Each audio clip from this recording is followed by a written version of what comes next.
Hey there, everybody. Welcome back to The Only Podcast. My name is Chris Fanini, your host as always, and I'm joined by TheOnlyColors.com managing editor, Joe Toohey.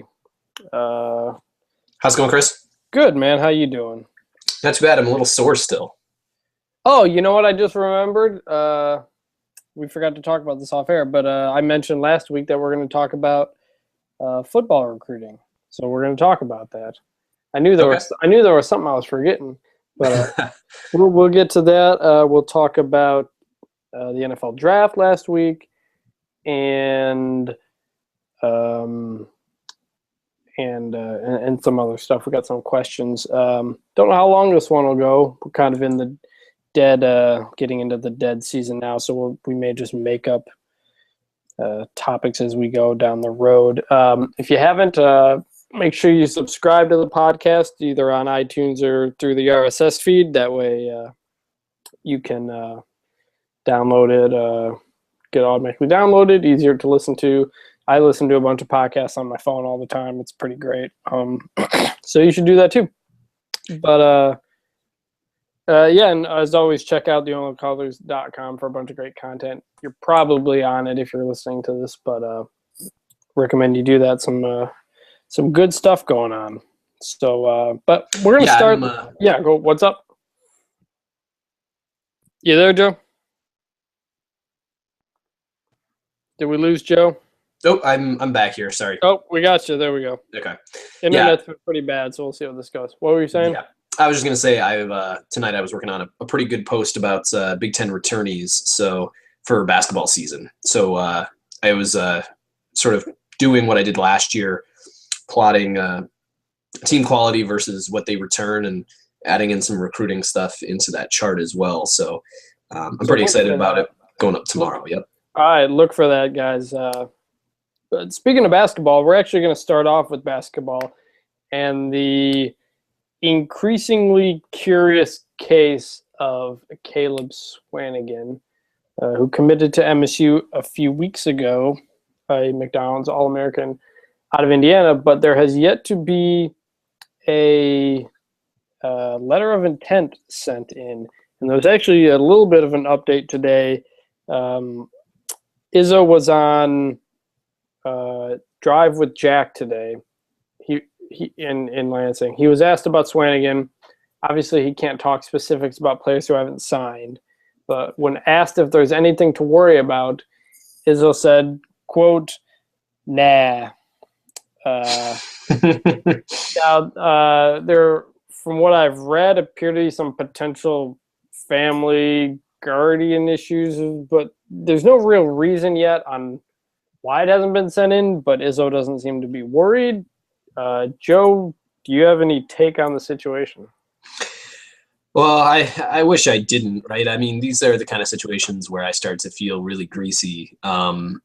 Because along with like the Malik McDowell situation, right? It's like the more you dive into it, the less good I feel about having an opinion. But yeah, I mean, I guess my take on it is just that I'm not too worried, right? Like Swanigan has been very solid. You know, he did an interview, I think, with Rex Road about a week ago or something like that.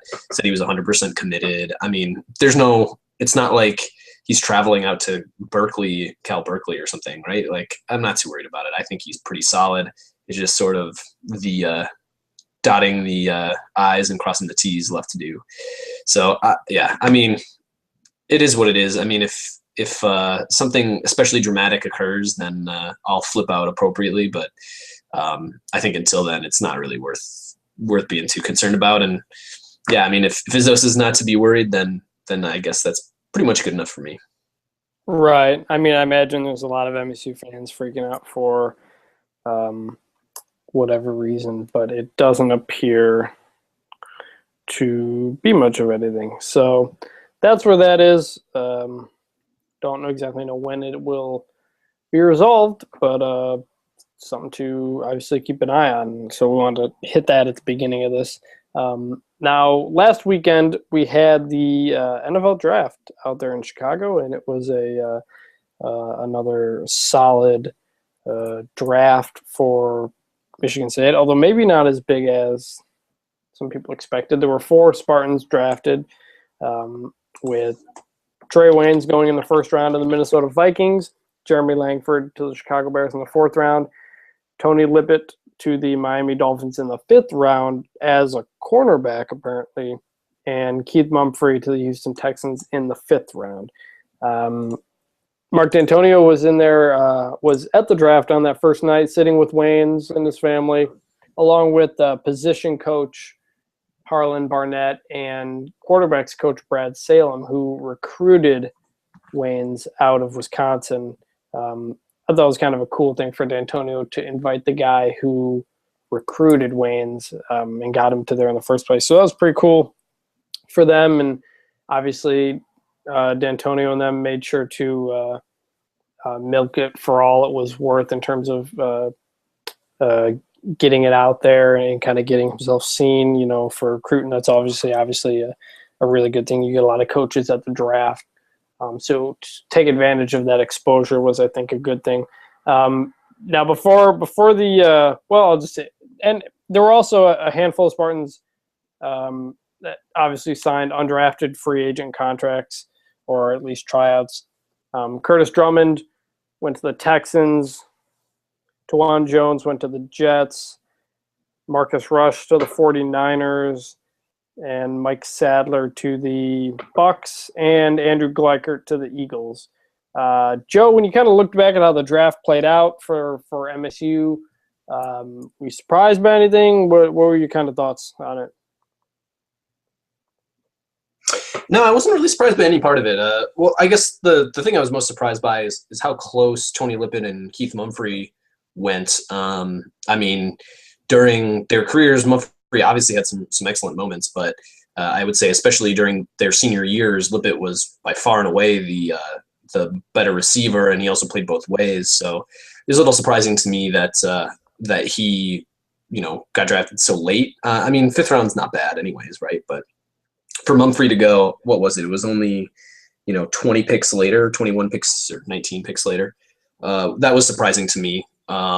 But yeah, other than that, not too much. I mean, I guess I sort of hoped that Langford would go on day 2, but it's not surprising to me that he slips into the 4th round. I mean, it's also kind of amazing just to see how there were only 4 players drafted from a team that went to the Rose Bowl 2 years ago and then the Cotton Bowl this past year. And so, you know, there's still sort of another level in terms of just team talent overall that this team can take, you know, upwards going forward. So that's sort of my takeaways generally. Other than that, yeah, not too exciting either way. Yeah, I think Langford, I think he's in a good position with Chicago there behind Matt Forte. I was surprised Mumphrey went as high as he did, along with Curtis Drummond not getting drafted. I know he had a pretty poor year. I think, didn't he win Big Ten Defensive Back of the Year? Yeah, he did, and I thought that was odd. We all kind of thought it was kind of based on reputation, because a year ago he was, I think, one of, if not the top safety prospect. So it was a tough year for him. Kind of slid down, kind of in the Johnny Adams. Same thing that kind of happened to Johnny Adams, but yeah, he didn't get drafted. But the Houston Texans certainly have a number of Spartans there under Bill O'Brien, although he didn't draft Keyshawn Martin, but Keyshawn Martin's there, and they traded away DeVere Posey, who was kind of in the same position as Martin was, and then they also signed Max Bulla, and they draft Mumphrey, and then they get Curtis Drummond. So it's 4 recent Spartans on the Texans. They're coached by Bill O'Brien. He used to be at Penn State, obviously. So he seems to like them. I was surprised when they announced Lippett as a cornerback, and from what I read, the Dolphins are planning to go with cornerback there. I mean, I guess we'll see how it goes. Obviously, Lippett's a really good athlete, and he's pretty tall for a corner, which I'm sure was inviting to them. But with what he did as a wide receiver last year, I was surprised he would get selected in that position, especially as a cornerback. So I guess we'll see how things go down there for him. Yeah, one thing I also wanted to mention was so I've got actually one of my roommates is a big Minnesota Vikings fan, and there seemed to be this perception around Trey Waynes where he was getting a bad rap as a tackler and in run support, which to me is totally ironic. I mean, that just doesn't make any sense relative to having watched Waynes over the course of his career at MSU. I mean, he did a great job tackling, I thought, and was always pretty solid in run support. So I was trying to talk my roommate down a little bit because he was like, oh, well, Waynes isn't going to tackle well. And there was like one comment, I think, from John Gruden during that telecast. And so there was, something along those lines where it was just a little weird to hear about Trey Waynes not being able to tackle well, right? So a little odd. Yeah. From what I had heard about Waynes, Chris Collinsworth was not high on him at all because of his cutting ability. Because with how much press and man-to-man coverage he plays, he's always kind of up in your face, and he doesn't play in space as much. And Collinsworth noted that it was pretty crazy for Waynes' shuttle time to be slower than his 40 time, which you don't normally see. But Waynes did have an injury at the combine, and he did improve that shuttle time at his pro day. But it is something to keep an eye on. But I don't think you're not going to find many, perfect players, and you'd rather have a guy who's able to play physical because there's so few people who are able to play physical. Did anything stand out to you about guys who went undrafted? No, not really. I mean, it'll be really interesting to me to see if Marcus Rush can make a place for himself, because it did seem like he was an especially solid player in terms of just playing to his responsibilities while he was out there. I mean, he's was never much of a physical specimen in the way that like Golston or Shalik Calhoun is, but his production at MSU was very impressive. The fact that he was starting as a redshirt freshman was very impressive, and he's got the record for most starts ever, right? So Marcus Rush is the guy I'm most interested to see, because it'll just be interesting to see if with his sort of physical limitations, if he can carve out a spot. And especially because playing defensive end, like with his hand down, probably isn't what he'll end up doing. I would guess that he'd end up being sort of an outside linebacker type in a 3-4 scheme, although I'm not sure exactly what San Francisco runs. I'm not sure if they're running a 3-4 at this point. So that was sort of what I would have expected from him, just because of his physical ability. But yeah, that's the guy I'm most interested in. Yeah. He's a guy who he played linebacker in high school, was always very versatile. He seemed to be one of those guys who just kind of has the intangibles where you think he's going to fit somewhere. So we'll see where that goes. They got a new coaching staff there in San Francisco. So, I mean, nothing real too surprising. Some good more recruiting opportunities for MSU. How much of the draft did you watch? Did you watch it like all days, nights, or whatever? I watched the entire first round, especially once the Lions traded back. So that was interesting, although a little anticlimactic with the Lions picking a guard. But yeah, I watched the entire first day, and then bits and pieces of the second day, and then some bits and pieces of the third day. But yeah, I guess I wasn't totally tuned in the entire time. Yeah, I watched pretty much the whole thing, partly because of my job. But it's tough if you're those analysts and you got to think of different adjectives and ways to describe people without. A lot of times it sounds repetitive, but there's only so many words you can use to describe so many players. Yeah, and I think it's harder than it looks.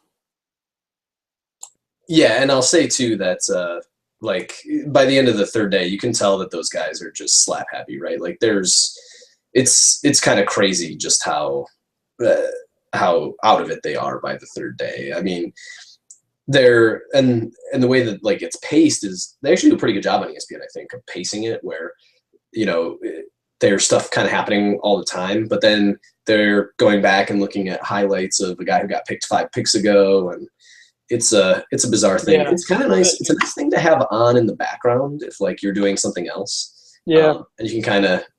I love the little jingle that they play every time that a pick is getting announced, so you can actually pick your head up from whatever it is else that you're doing and look and see you got picked, and then go back to whatever it is that you're doing. So, but it's a weird event generally.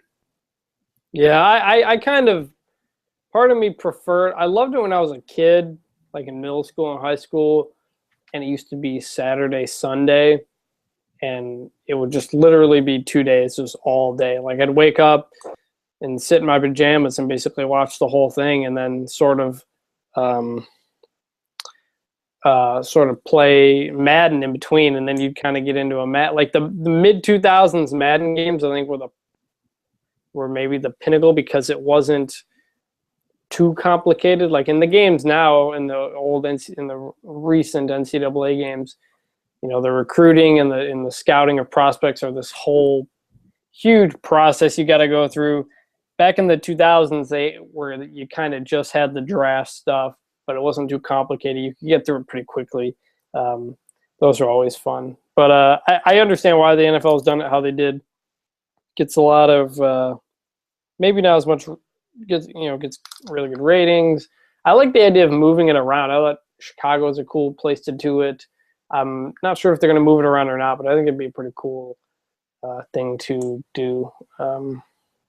It seems like a pretty cool deal. If they had a ton of stuff out there. It looked like fans were having a good time out there.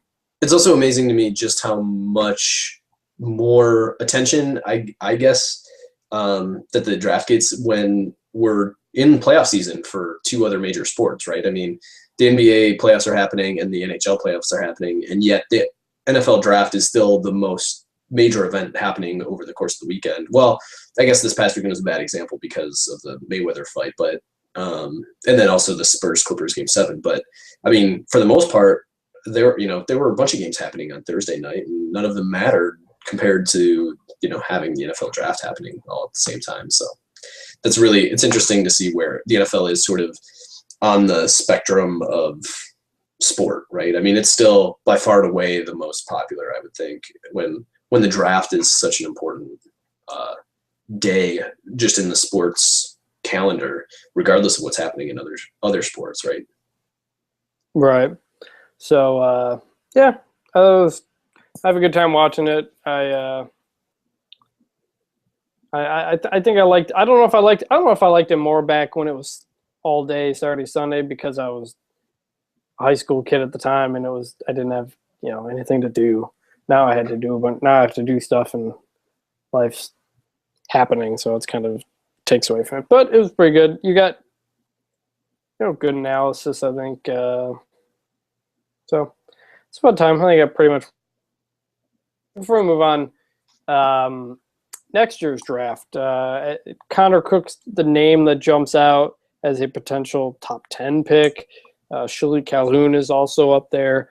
A guy who I'm not hearing much about, and I'm kind of surprised, maybe it shouldn't be, is Jack Conklin. It's offensive line is the only position that D'Antonio hasn't had drafted under him. Conklin, barring a career-ending injury, will surely break that streak. He arguably should have been the Big Ten Offensive Lineman of the Year over Brandon Scherf, who went in the top 10. Is he going to be Conklin? Is he going to be a junior next year or a senior? Redshirt junior, yeah. Redshirt junior. So he could, yeah, right. So he could come out. I mean, I guess maybe you don't get many offensive linemen coming out a year early, but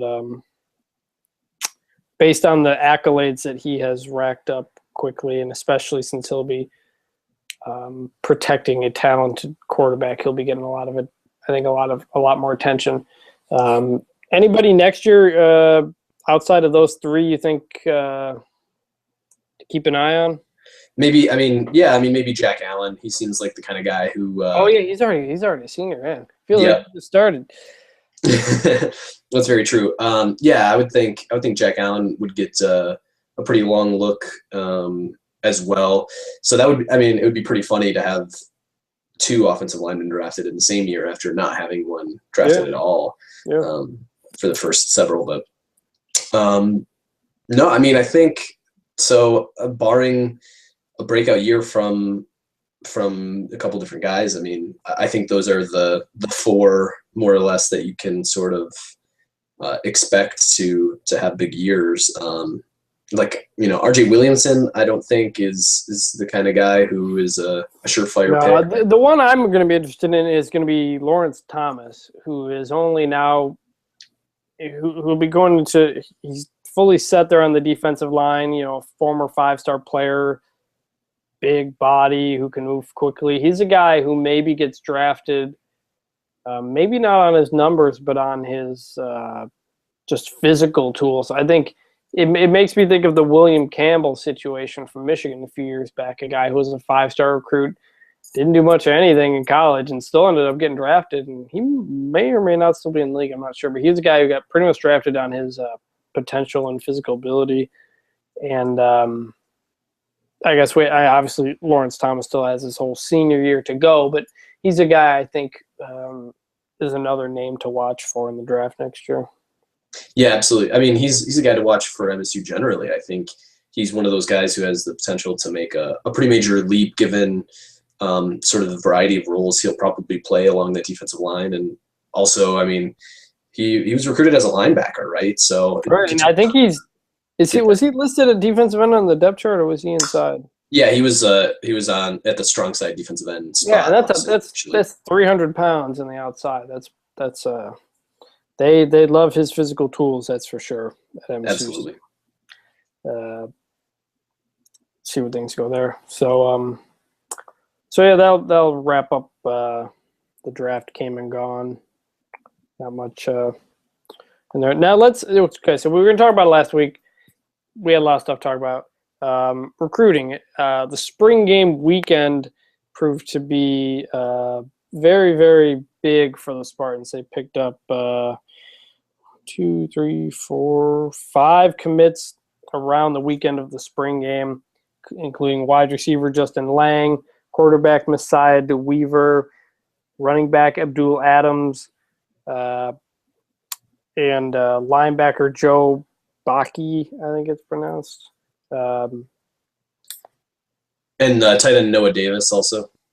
Right, there. You're right. Skipped over him. So when you look at where they're from, you got 4 of them from Ohio, but then you've got Adams from Washington, D.C., which is not a place MSU recruits very often. I don't know if they have anybody from there. Well, so Darian Harris is from DeMatha, I'm pretty sure, and is it Darian Harris or is it Ed Davis? I think it's Darian Harris is from DeMatha, which is in Maryland. It's the DC area though. Darian? Oh, you're right. Silver Spring, Maryland. Yeah. Yeah, it's like suburban DC essentially. But yeah, I mean, pretty rare still. And that Abdul Adams kid is a pretty impressive athlete. I mean, looks like he based on his tape, it looked like he got much bigger over the course of his high school career. Still got a year to go. Yeah, so he seems like he is showing up as a 3-star recruit, but his offer list was impressive. I mean, yeah, there were some big offers on some of the guys that MSU had. Justin Lang. How do I find the offers here? 24/7 redid their thing. Lane had offers from Ohio State and Alabama. Okay, yeah, it looks like Ohio State, Alabama, Notre Dame, Florida. DeWeaver had him from. He was a former Michigan commit, but he had decommitted after Hoke left. It looks like Texas, Stanford, Notre Dame also kind of in the mix there. So some of these guys had some pretty good offers that MSU was able to beat out. And over the past few years, you've seen MSU win those recruiting battles a little bit more than they have in the past. And obviously because of the on-field success for the. You there? Yeah, I'm still here. Sorry. Oh, I wasn't sure if you would ask me a question or not. no, I keep hearing it, but then you're going out, so I'm never sure. But Oh, sure.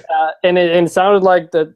I don't know if it was DeWeaver or they plan on bringing in some more. I think we talked about this before. Well, yeah, a little bit. So Abdul Adams had tweeted or said during an interview, which then got tweeted out, that they were in the process of sort of recruiting additional guys, and there's some other major recruits who were thinking pretty much on board but hadn't announced their commitments, and he couldn't say who that was. There's the Josh King kid from Illinois, who's a big defensive lineman. He's the best recruit out of that state, who responded to DeWeaver's announcement on Twitter by saying, "Let's make it the best class," or something along those lines. Cam Chambers just created a Twitter account called MSU Dream Team 16, so that to continue recruiting other guys for that class. So it seems like the recruits themselves are pretty in on recruiting other guys as well. Yeah. I'll admit I haven't probably over the past year. My mind's gone out of the recruiting as I've through my job and other stuff. I've kind of focused on everything, so I haven't been following as much. But you've had a ton of stuff up on the site about the guys they brought in. Also, Zach Libby has a new TOC writer who's been doing some of that stuff. So check that out. Got some good welcome aboard posts and information on those guys if you want to know more about them. So make sure you check that out. Yeah, and I think so. The hope, and I think this is going to happen because Zach is big into recruiting, is that I think we're going to be bringing back the Spartan Pup Date, which I'm pretty excited about. Oh yeah, that was Mike Wilson did that, didn't he? Exactly. Yeah. Yeah. And it's funny. That's actually how I mentioned the recruiting because that's how I started at the Only Colors. Pete Rossman reached out to me about writing about recruiting for them. So I did that. I remember when Jack Conklin committed, trying to find whatever I could about him. Couldn't find anything on him because he was a 0-star recruit. And so I did that, and then eventually I took over the site, and then Mike Wilson came on. He did the recruiting, then he went on to scout. Now he's at 24/7. So good track record of people who cover the football recruiting there. Yeah, and it's something that people care about, right? I mean, that's right. Yeah. So it's it's pretty exciting to have Zach on board. I'm excited to see what sort of how he tackles those things. I think he'll be really solid coming from the State News, and so yeah, that's exciting. And I'm also excited to get my hand out of that jar a little bit because as the older I get, the creepier it feels to write about it. Yeah, it's just kind of how it goes. But like you said, the people like it, and you got to write what people read about. Now, I'm trying to look at the MSU roster here, but things not loading for me. I'm trying to figure out how big of a class it's going to be. But they got 5 on that weekend to move up to 7 guys in the class. So they're currently ranked 3rd in the Big Ten, 25th nationally, which is generally where they finish. So there's obviously a lot more to go. Let's see how many senior. They got a pretty big senior class this year, I think. The other thing I'll say is that the receiving class, the receiver class so far is huge, right? Both Cam Chambers and Justin Lane are really major recruits, and that recruiting class is really important because there were 2 classes that essentially yielded 0 receivers. There's one class where there were no receivers, and then the second class that was Dat Bull, and then Trey Kilgore, who hasn't been able. I mean, at the spring game, he couldn't get on the field in the spring game, so that's not a good sign. But that 16 class is going to be extremely important in terms of receivers. So to land both Chambers and Lane is important, and both those guys could see the field as freshmen. I think. Right. I mean, they lose Mumphrey and Lippert from last year, and then this year you've got Kings, Sims, Burbridge, Arnett, and Troop all as seniors. That's 5 guys. So not only are they going to be replacing the quarterback next year, but they're going to be replacing pretty much all the wide receivers. So that's obviously going to be big, the freshmen that they're going to bring in this class.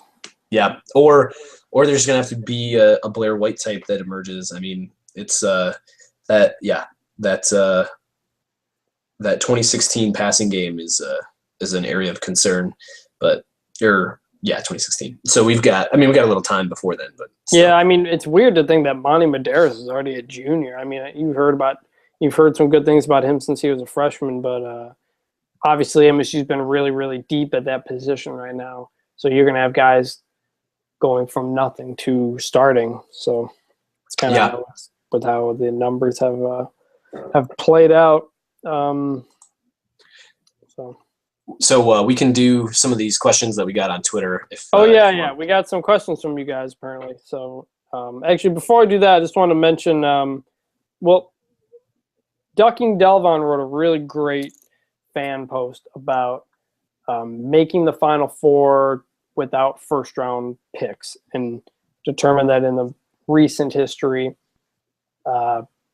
Izzo is the only coach to go to multiple Final Fours without a first-round pick, having done that in 2009, 2010, and 2015. And only 3 coaches have ever made the championship game without one, and that's Izzo, Bobby Knight, and Brad Stevens. So puts Izzo in obviously really good company. Not that we didn't know he was already a really good March coach, but how rare it is to do that without first-round talent is remarkable. Now, the flip side of that is something that's been plain documented, and that's Izzo, recruiting well, but not turning many guys into first-round picks. Guys that came in as Mr. Basketballs or 5-star recruits and who didn't develop. But when you read that, Joe, what did you kind of take away from it? Oh yeah, I mean, yeah, I think you got it pretty well spot on. I mean, I think it was the revelation that you talked about there with Izzo going to multiple Final Fours without first round picks. We kind of knew that, right? I mean, it's going to continue to be a struggle to some extent because it's sort of a self-perpetuating prophecy, right? If you don't end up winning the recruiting battles, then you have to run a particular style you have to play a particular style in order to win at the college level. And then you can win, but then, you get a rep for a particular style and just kind of how things turn out. I will say that it was interesting, and I wonder how much this matters, but the style of play this past year was a lot more perimeter oriented than in a lot of years. Last 2 years, yeah. Yeah, so that I wonder how much that'll matter, and I wonder if that was just sort of a byproduct of the guys on the roster, or if that's something that Izzo's just going to be open to doing going forward. This coming year will tell us, because there'll be plenty of talent down low to sort of run through, but with Costello being a senior and then Swanigan and Davis coming in. So, yeah, I mean, that's I think it Ducking Delvon actually said it pretty much all of it in there, I think, right? There's no... Yeah, as I was reading, I was thinking of things, and then he covered them later on. So it was a really complete piece there. If you hadn't read it, I highly recommend that you do. Yep, it's on the front page too. Yep. Yeah, it's really great stuff. Awesome community. Yeah, and some people had commented about guys to responding to my comment about guys that didn't get into the NBA, didn't get drafted. The guys that come to mind are, assuming Dawson doesn't get drafted, Dawson, Kelvin Torbert, Marquise Gray, Darrell Summers, based on where he was after his sophomore year, and maybe Kalen too, and maybe they would have if injuries hadn't happened. If Kalen told me that had he not been injured in that 2010 Final Four run, they were planning on him and Darrell probably leaving for the NBA, although we don't know where their stocks would have been maybe at the time. But so there are guys he's turned into really good. You know, Draymond, obviously. Sutan was able to get drafted. But it's the one thing that I think does get used against Izzo in recruiting. That's his ability to get guys to the NBA. And Izzo himself says having a lottery pick helps me in recruiting more than a national championship does. And it's just the way it is. Calipari doesn't hide that. He says my number one goal is to get guys to the NBA and not to the national champion, not to win the national championship. And that has come through, as he hasn't won the national championship, but he's had, I think, 20-something picks already, which was crazy.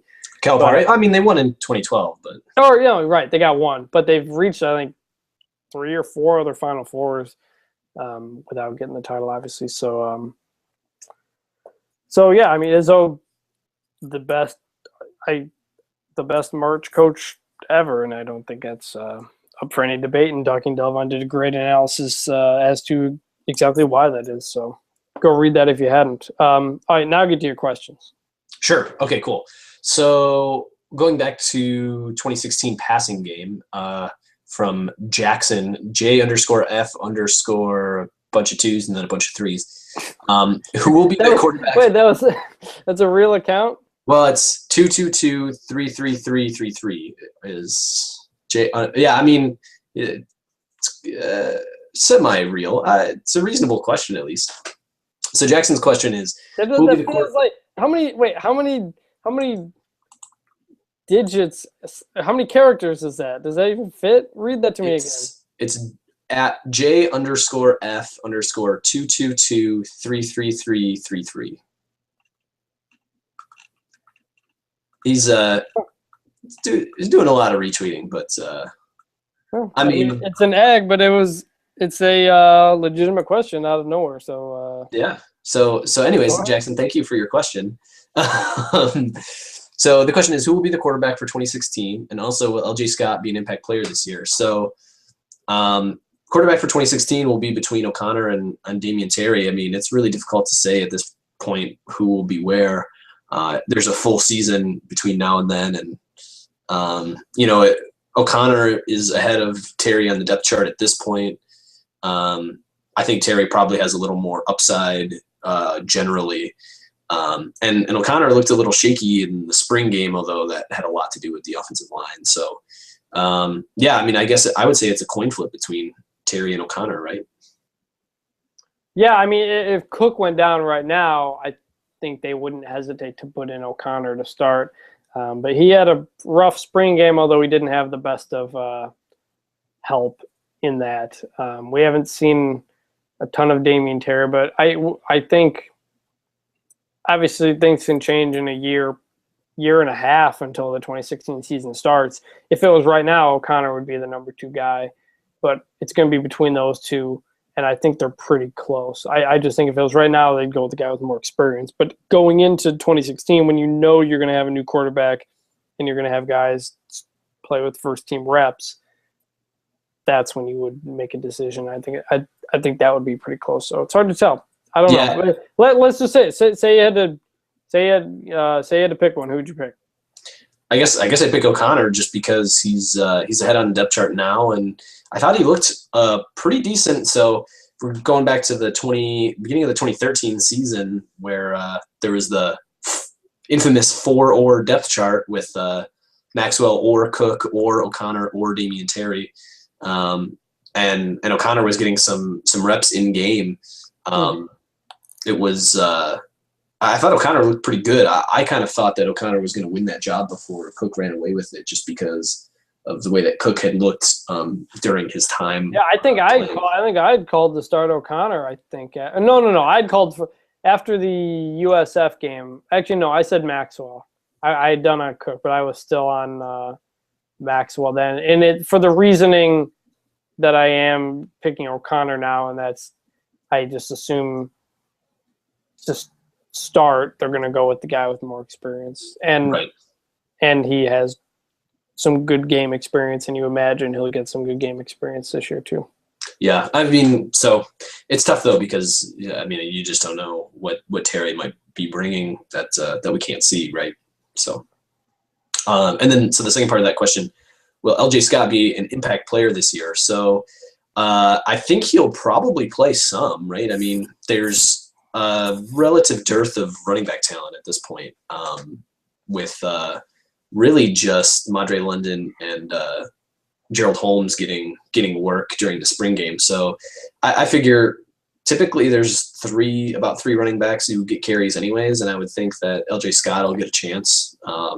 But to be an impact guy, that might be a little bit more difficult, just as a freshman. But I do think he'll play. I think it depends on how the Delton Williams situation shakes out. He hasn't been kicked off the team. It doesn't appear he's going to be kicked off the team. If he is good to go at the beginning of the year, I don't expect him to make an impact. I think Williams would be the number one, potentially Madre London as the number two with Gerald Holmes right there. So there wouldn't be a lot of room, I don't think, there for Scott, unless everybody else seemed to struggle. But the offensive line should be pretty good, so it's hard to imagine them getting that far down. So I don't expect LJ Scott to do much this year, but freshman, so. Yeah, and running back is one of the positions where you can contribute pretty much immediately, but it's still tough. It's a position where at MSU, almost more than running, they're going to value your pass blocking, and that's very difficult for young running backs to pick up. So yeah, that's true. So along the same lines from Andrew Erdman, he asks, who are the starting cornerbacks going to be between Cox, Hicks, Colquhoun, Copeland, Edmondson, or someone else? I think Darian Hicks will be there. Just I think he'll win out one of the jobs because of his experience of starting all of last year. The other guy, it's up in the air. I'll go with Cox for his just for his athleticism. But I think it's good that they have depth there. I think you'll see guys kind of interchanged a bit more than you did in previous years, where it was pretty much Denard and Waynes, or Denard and Johnny Adams, or Trey Waynes and Darian Hicks. I think you saw them mix it up more in the Baylor game because of that tempo, and I think they'll do that. I think they'll throw in a lot of guys in there too. But I'll go with Cox and Hicks if I had to pick two. Yeah, I agree with the idea that there will be more rotation, and I think that they're going to end up playing a little bit more varied defensive schemes. Just because of the problems that were had against Oregon and Ohio State last year. So I think Cox has to be on the field somewhere. I don't know if that's, I mean, it might be as a safety even, but I think he's too athletic a player not to play somewhere.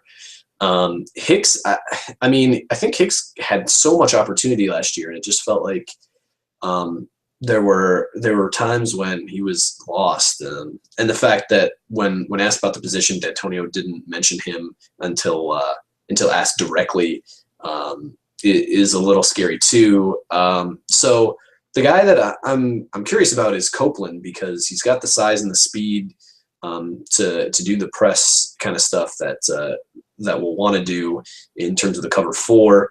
And the fact that the rest of those guys were on the team, right? Colquhoun and Edmondson were on the team, but were not getting playing time, such that they had to flip Lippett around so that Lippett was playing both ways, is a little scary to me. So, but it's one of those situations where you weren't going to be burning a Copeland red shirt near the end of the year.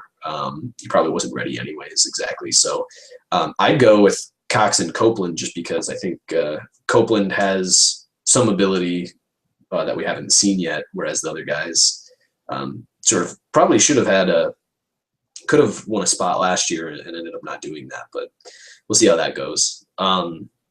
So other questions. We got just sort of an administrative question. Are the podcasts still on iTunes? I went and checked, and yes, they are. Yes, they should be. I've been getting them downloaded to my phone. So yeah, I have too. So we should be in good shape there. I don't know if you need to search the Only Podcast or the Only Colors Podcast. It's the Only Colors Podcast. So okay. Yeah. So search for that. I need to see what we're ranked. I know we're probably not ranked high at all, but I'm just curious what that number is. If it even goes down that far, maybe. Yeah. We're turning two-star podcasts into 5-star draft prospects. There you go. So another interesting question, and I'm not totally sure how to answer this one. Non-revenue generating MSU athletics team to watch in 2015-16. I would guess probably volleyball. I always enjoy watching some volleyball. We know it's not wrestling, just based on some. Yeah, we talked about wrestling a few weeks back. we know it's not wrestling, but yeah, I'd probably have to go with women's volleyball just because it's always pretty entertaining to watch. So he's saying for next year. Yeah, I guess this. Yeah, well, I guess anytime during 2015 and 2016. So I guess it could be right now also. Well, because I mean, baseball's been pretty good this year. From what I saw, they're I think on the bubble or pretty close to that bubble for the NCAA tournament. So that would be my answer if right now counts. I can't speculate as to what the roster will be next year, so I can't say that. But if we're talking the next academic year, I'm just going to instantly say women's cross country because they're coming off a national championship. Now, if you wanted to actually watch them, you'd have to go to the golf course where they run, and even then, it's kind of hard to watch cross country. But that's, I guess, technically that if the question is which team will be the most successful, that is going to be my answer. The Big Ten Network has shown the Big Ten championships on cross country, so maybe you can catch those on BTN to go or something like that. Yeah, that's a much better answer than mine. And then the final question, and I think this is a good one to go out on, is from Jeremy, who is at Government Cheese, GOVTCHEEZ, which I think is a pretty solid handle there. But anyways, his question is, why is the season so far away? And I've got no good answer for that. I don't think anyone does. We've got solid 4 months. You're going to have to kind of go back to how the concept of time was made. And, I think it was Augustus who added the months of July and August for Julius and Augustus. So that plays into it. It was not a leap year, so that benefits. But yeah, I mean, it's just kind of how the time it takes for the Earth to rotate around the sun. It probably goes back to agricultural roots to some extent, right? Because the school started up after harvest was over in the fall, and so because school was always happening in the fall, that's why the school year starts then. And then when football was tied to universities, they also started in the fall, so it probably has something to do with agricultural cycles also. Yeah. Typical moo you response. Yeah, I guess I'm Aggie all the way. Do not cite us on your paper about agriculture and science. Don't do that. Yeah, that would. I can't imagine why you would think that was a good idea, anyways. But yeah, absolutely not. I think we more than answered your question. I think you have a pretty solid answer to that question, actually. It's because we do here. Ask us questions, we answer them. And we're turning 2-star podcasts into first-round draft picks. That's the another unofficial slogan, probably. Yes. Was there anything else you wanted to hit? No, I think that's all. All right. I don't know what the hell we're going to talk about next week, so but we're going to have to think of some stuff. If you guys want us to talk about anything, comment or tweet us or something, because maybe we didn't. Maybe I haven't been watching enough of the Warriors Grizzlies to comment on Draymond versus Zach Randolph. Well, what they did, so I can comment about that a little bit. I didn't watch a ton of Game 2, but I watched a little bit of Game 1. And actually, it's sort of been anticlimactic because the Warriors figured out how to deal with that, and it's actually almost a page out of. I mean, Steve Kerr, I don't think is taking a page out of the Izzo book, but it's equivalent to what MSU did against Wisconsin during the Big Ten tournament championship game. So in the Big Ten Tournament Championship game, Izzo put Dawson on Kaminsky because Kaminsky was playing on the perimeter, and Costello or Schilling on Nigel Hayes, who's playing more in the post. So that's essentially what the Warriors have done. The Warriors are playing Draymond Green on Marc Gasol, who plays a little bit more on the perimeter, has a little bit of a post game to him as well, but they can't abuse Draymond in the post the way that Z-Bo can. And then they've got Bogut playing on Zach Randolph in the post. So the Z-Bo Draymond showdown that we'd been pining for ended up being a little anticlimactic because Steve Kerr is good at basketball strategy.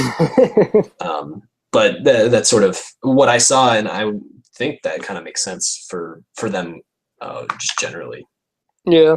Did you watch Mayweather Pacquiao? I did not. I was asleep. Just trying to prepare for that marathon on Sunday. You did. Oh yeah. You ran a marathon. How'd that go? You're the latest TOCer to do that. It hurt a lot. That's what I will say is that Kalamazoo was a fantastic place to run it. It was really. I was gonna say, isn't Kalamazoo really hilly? Yeah, that part kind of sucked, and it was also pretty hot. But the city got really into it. I mean, there's just a lot of people around, like a lot of like local bands playing covers of random stuff. Handing out bacon at various places. Like it was a pretty cool experience all the way around. And yeah, I would highly recommend the Kalamazoo Marathon to anyone who's thinking about doing one in Michigan. There's not one in Lansing anymore. They discontinued the Lansing one, which was my wife's dad or my father-in-law used to run that one a lot. Yeah. Which is too bad. I mean, it was supposed to be that same weekend, I think. But yeah, they couldn't get it organized. I mean, it's kind of a major undertaking, right? You have to shut down a whole bunch of streets and stuff like that. You'd think that we'd get a Spartans Will moment in there somewhere, but didn't one year they have it end in the it ended by you ran into Spartan Stadium? They might do a different run like that. I don't know if that was maybe. I think it might have been when I was a student there. I remember something like that. Yeah. There. So. Oh, yeah, Pacquiao Mayweather, you probably know he didn't miss much of anything. It was a boring fight. But, so, what do you think about this? Apparently, there are class action lawsuits, plural, against Pacquiao for not disclosing an injury.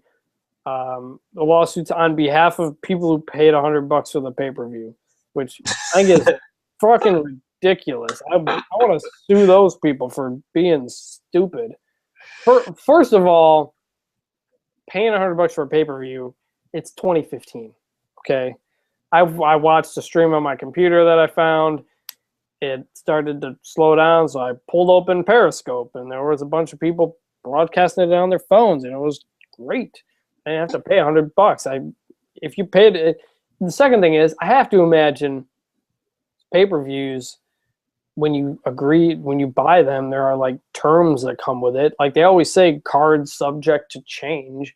I really, really hope they don't win this because this is really just ridiculous and it just kind of pissed me off. So, well, the other thing too is if you were a boxer, you probably wouldn't want to disclose the fact that you had that injury because it would change the strategy of the boxing match significantly. Well, I know he wanted some injections. It was denied. It was a whole big thing, which didn't come out until after the fight, which whatever. I didn't think he was making excuses. I don't think it would have made a difference. But I guess this story of this fight just won't die. But I think this is just ridiculous, and I hate how you can sue for anything in this country. And yeah, there was a scene in the newsroom in one of the I think the season 2 finale where Don goes on a rant about like they have to put on the package for like a shower cap, like put this on your head or warning, you may burn yourself, like warning, don't put your hand on a stove or something like that, because people get sued for the most ridiculous, frivolous things, and it's just ridiculous, and that's what this feels like, and it just annoys the hell out of me. Yeah, I hear you. I guess I just don't care that much about boxing at all. I just can't. If you're stupid enough to pay $100 for it, that's it. You don't get money back if you didn't like a movie. Like, Right. just stupid. Yeah, and well, the other thing that I heard that was crazy was like bars charging like $35 cover to like go into the bar and watch, and where you'd still have to buy drinks afterwards. That sounded crazy to me Well, too. Like people, I was into it. It was a fun spectacle, even if it didn't live up to it. And we all know Floyd Mayweather is a terrible person, but Bruce Arthur from the Toronto Star wrote a great column about how if you were expecting Mayweather to pay his dues in this fight or in a fight, it's not going to happen. And it's a really good piece you should read. But, yep, terrible person, terrible fight. I didn't pay a dime for it, so.